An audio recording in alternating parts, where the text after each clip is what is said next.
What is object-oriented programming? The Object-Oriented Programming, or OOP, is a popular way of structuring code by organizing data and behavior into reusable units. This approach makes complex software easier to understand and maintain.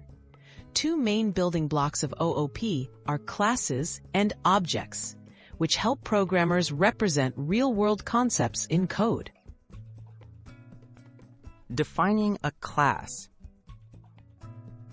A class is like a blueprint or template. It describes what properties and behaviors something should have, but it isn't an actual item itself. For example, in code, you might have a car class that defines attributes like color and methods like drive, but no physical car exists yet, just the definition. What is an object?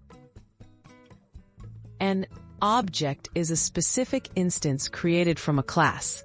It's a real, usable thing in your program. If the car class is a blueprint, then an object is an actual car you can drive. Objects hold real data, like a car's actual color or speed, and can perform actions defined by the class.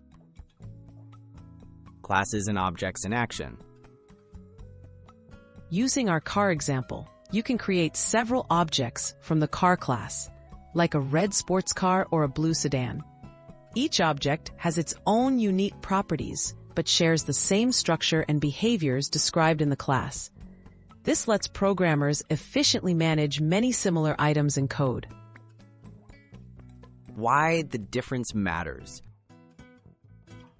Understanding the difference between classes and objects is essential for writing flexible, reusable code. Classes define what an object can be, while objects are the actual items you use in your program. Mastering this distinction helps you build better, more organized software.